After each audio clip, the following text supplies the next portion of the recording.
Hola, buenas tardes. Vamos a encontrarnos ahora con un nuevo tema que es como la proyección del anterior y después probablemente tengamos otro más, eh, que le puse como título Desde el corazón de Jesús. Desde el corazón de Jesús porque nos sitúa en, como dice acá, el objetivo y los contenidos que están allí, nos está indicando la relación personal que establece Jesús con sus amigos, con sus discípulos, que los prepara, que se da el tiempo de conversar uno a uno con ellos. Este tipo de fotografías me gusta mucho porque uno se imagina cómo debió haber sido más o menos Jesús en persona. Entonces, para ir comprendiendo ese, el impacto profundo que tenía Jesús en quienes le conocieron, en quienes aprendieron de sus palabras y se sintieron iluminados en sus vidas precisamente por su amistad, ¿ya? Y entonces es importante valorarlo como una presencia amistosa en la vida, especialmente durante la adolescencia, que nos ayuda, que nos da elementos para crecer en la libertad, en la paz y en la parte más superior de nosotros mismos. Eh, bien, sería muy difícil saber de esto, saber de cómo pensaba Jesús, sin que él no se hubiera dado a conocer, sin esa declarada y forma, digamos, y muy intensa en que Jesús abría su corazón y daba a entender lo que él sentía. Y entonces eso lo podemos ver en los libros del Nuevo Testamento en forma bastante intensa, bastante clara. Aquí lo único que podemos hacer son dar unas pequeñas pinceladas. ¿Mm? Ahora, otra cosa que es importante. Es imposible entrar a este tema sin preparar el corazón, sin conectarse con una buena voluntad, con una buena disposición. Si uno está pensando en hacer esto así como por obligación, ay, qué lata que me da, a lo mejor lo vas a hacer, pero no te vas a enterar de la riqueza y de la profundidad que tiene por sí mismo, hacia dónde está apuntando esto. Entonces, podemos decir lo siguiente, que Jesús indica, inicia a todos con quienes Él llama y lo acompaña, los inicia en un intenso proceso formativo. Y ese proceso formativo después va a dar frutos en una misión. Y de tal manera que esos que lo siguieron, que fueron consecuentes con sus enseñanzas, dejaron un testamento, dejaron un legado, dejaron una huella profunda que se ha ido de alguna manera replicando de generación en generación. Entonces vamos a estos dos puntos que están allí, los vamos a dejar bien claros. En primer lugar, el acompañamiento personal de Jesús con cada uno de sus amigos en su proceso formativo. ¿Ya? Eso es lo primero. Y segundo, que junto con ese proceso, Jesús va mostrando progresivamente que esto se trata de una misión. No se trata de quedarse en un mero estado contemplativo, que es importante, pero que digamos, esta riqueza se proyectará después en el mundo. Entonces, todos aquellos que cultivaron en su interioridad ese mensaje de Jesús, con el tiempo se van a convertir en sus testigos, y esa será su misión. ¿Cuál será esa misión? Esa misión es, en primer lugar, vivir desde su corazón, desde muy dentro de sí mismo, y hacia el mundo entero, la mentalidad de Jesucristo. Hacerla vida, la coherencia entre la fe y la vida. Y eso significa dos cosas. Significa evangelizar la cultura y simultáneamente con la evangelización la construcción del reino de Dios. ¿Desde dónde parte esta construcción? Parte desde la intimidad de la conciencia que se convierte hacia Jesús. Bien, eso como introducción. Vamos ahora. decíamos que habíamos seleccionado algunos textos que se pueden seleccionar, ya, o sea, hay que seleccionar, ¿no? Pero para que sean bien ilustrativos. Primero, ustedes conocen, la han visto en años anteriores, la parábola del sembrador, ¿no? La voy a leer, por si alguien no lo recuerda, están ahí los dibujitos y ahí están algunas preguntas hacia la derecha. Un sembrador salió a sembrar mientras iba esparciendo la semilla. Una parte de esa semilla cayó en el camino y llegaron los pájaros y se la comieron. Ahí quedó la semilla. Otra parte cayó entre las piedras, donde no había mucha tierra, y brotó pronto, porque no tenía profundidad la tierra. Pero salió el sol y se quemó esa plantita, y porque no tenía raíz, se secó. Y otra parte cayó entre espinos, y los espinos crecieron y la ahogaron. Pero además otras semillas cayeron en un buen terreno, en el que se dio una cosecha que rindió 30, 60 y hasta 100 veces más de lo que se había sembrado. Y el que tenga oídos, que oiga. Cuenta el texto que los discípulos no entendían bien estas cosas y le preguntaron. Y él les dio la explicación. El que quiera, vea la parábola y la profundiza. Ahí está la cita. Pero nos hacemos estas preguntas. ¿Quién es el sembrador? En este caso. La segunda, ¿a qué se refiere con la semilla? ¿Qué es eso de la semilla? ¿Qué está pensando Jesús cuando habla de la semilla? Ahora, ¿a qué se refiere con los diferentes escenarios de la siembra? El camino, los pedregales, los espinos, la buena tierra. Y fíjate la pregunta de abajo, para conectar con el tema anterior. ¿Qué tiene que ver todo esto con la interioridad y la dimensión espiritual del ser humano? Eso es para que la primera parte importa, para que nos demos cuenta hacia dónde apunta. Vamos a encontrarnos aquí en el centro del Evangelio según San Marcos, con esta pregunta que es súper fuerte. Jesús se la hizo así mirándolos de frente a cada uno de sus amigos. Les dijo, bueno, ¿quién soy yo para ustedes? ¿Quién soy yo? ¿Y por qué esta pregunta de Jesús? Esto es interesante. Esto es muy interesante.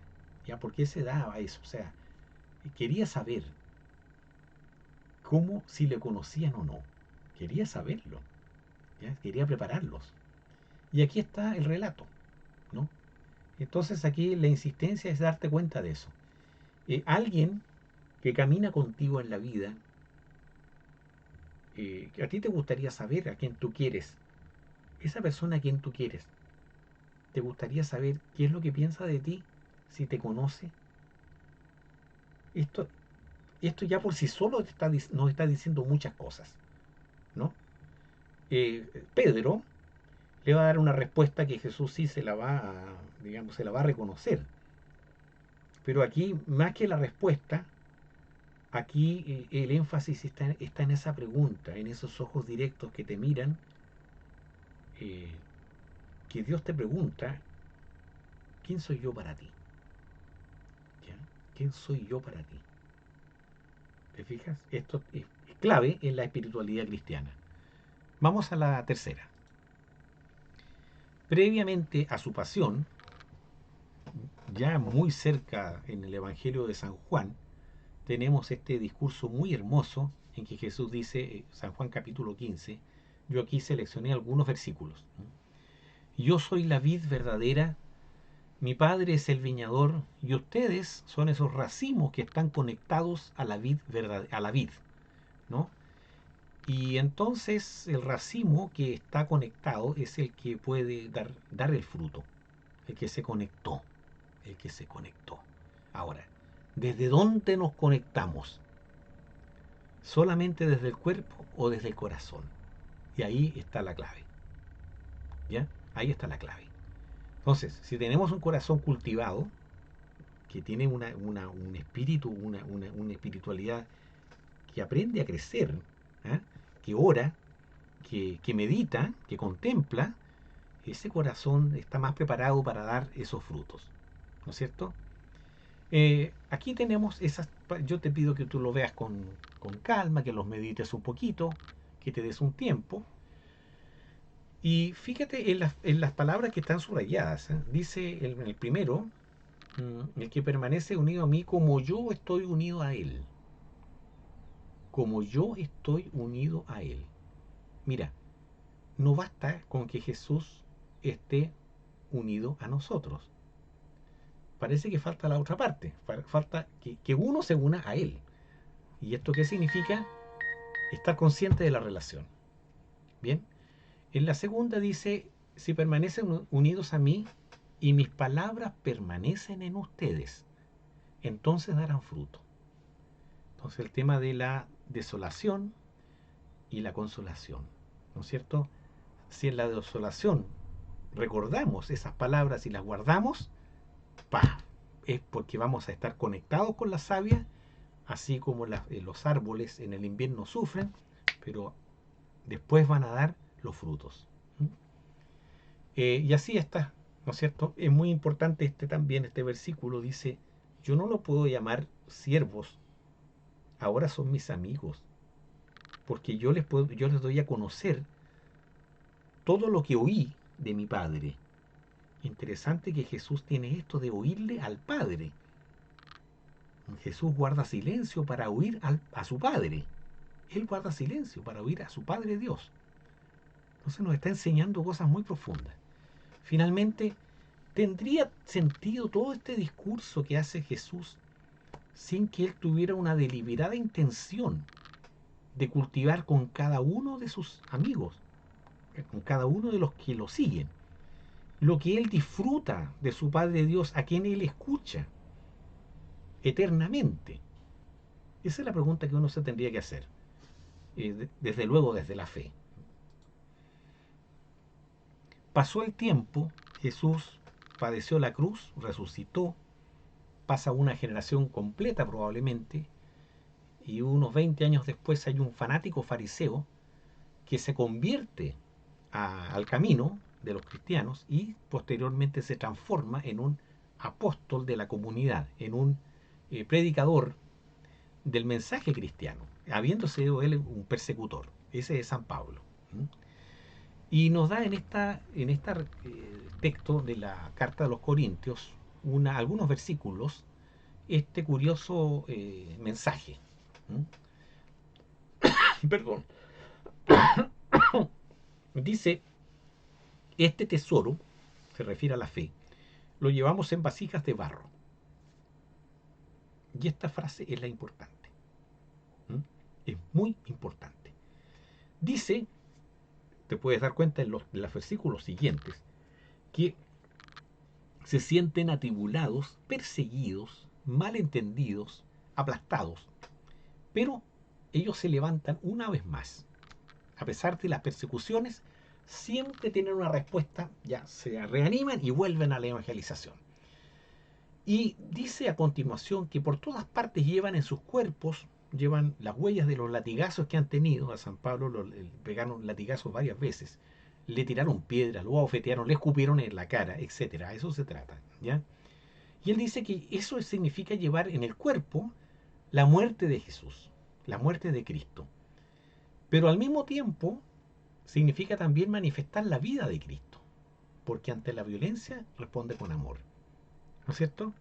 Para que se manifieste la vida ya en nuestra naturaleza mortal, porque mientras en ellos empieza a actuar la muerte, es decir, la desolación, perdón, el sufrimiento a causa, esto es un poco lo de las bienaventuranzas, ¿no? Bienaventurado el que sufre, el que tiene hambre y sed de justicia por la misericordia de Dios, el que sufre la persecución, sin embargo responde, porque tiene en su corazón, ha cultivado esta fuerza interior. Pero yo te quiero que, está muy interesante esto, pero fíjate bien, ¿cómo se ha enterado que este tesoro lo llevamos en vasos de barro? Porque para enterarse, para darse cuenta de que uno es un vaso de barro, se necesita cierta humildad. Y eso significa tener cultivado el interior del corazón. ¿Ya? No cualquiera reconoce que es, en el fondo, frágil como un vaso de barro, que de repente se derrite y ya no se puede. ¿Qué pasa después? ¿De qué sirve? ¿No? Pero en esa debilidad que llevamos y que asumimos, se expresa la fortaleza del mensaje de Jesús. Ahí va la cosa. Finalmente tenemos un texto del padre Hurtado, en que es muy interesante, y si tú lo lees bien, yo puse aquí unas glosas al lado derecho, eh, para que tú compares la coherencia que tiene lo que él dice aproximadamente por los años 1950, hace 70 años atrás, en Chile, y que después fue declarado santo por el Papa Juan Pablo II. ¿Cómo hay un fundamento entre ese pensamiento que está ahí y lo que acabamos de explicar buenamente o tratado de explicar? Y acá tenemos la guía, ¿no? Eh, Estas son las preguntas. ¿Qué ideas encuentras en común entre los textos presentados hasta aquí? En la segunda, si encuentras algunas señales del desarrollo personal a través de la propuesta de Jesucristo. ¿Qué es lo que propone él? Por ejemplo, con el sembrador, ¿no? Y si te cuesta, si te cuesta responder esa pregunta, yo te voy a decir aquí hay algunas señales. Señales de desarrollo personal, ¿cuáles son? Por ejemplo, aquí hay varias. Empatía, perseverancia, iniciativa, cultivo de relaciones interpersonales duraderas, tolerancia a la frustración, podríamos añadir también autocontrol. ¿Mm? En la 3, apoyándote en la parábola del sembrador, fundamenta la importancia de la vida interior en el desarrollo espiritual. ¿Ya? Y en la 4, escoge un versículo de la diapositiva sobre la vid verdadera y coméntalo libremente, teniendo a la vista la conciencia de nuestras relaciones interpersonales. Esto es muy importante. Todo este tema tiene que ver con nuestras relaciones interpersonales, porque en esta forma de relacionarnos con los demás se expresa realmente lo que hay en nuestro corazón. ¿Mm? En la quinta, analiza el significado de la expresión llevamos el tesoro de la fe en vasijas de barro. ¿Ya? Si te es difícil analizar esto, responde a lo siguiente. ¿Qué es lo que se manifiesta en este caso? Vienen los versículos. ¿Qué representa el barro? ¿Y cuáles son las dificultades? Y si son las dificultades la razón para callar o no el Evangelio, ya según esa texto de San Pablo. En la número 6 indica dos características de los cristianos auténticos según el padre Hurtado. Bien. Y en la número 7, quizá la dejé para el final, como es como la pregunta. Si hoy Jesús te hiciera la misma pregunta que viste en la diapositiva, a ver, ¿tú qué le responderías? ¿Mm? Trata de ponerte en ese caso y de verdad que aquí pueden salir cosas maravillosas, siempre y cuando tú realmente, digamos, te hagas cargo de la pregunta, a ver si te abras a la posibilidad de que eso exista.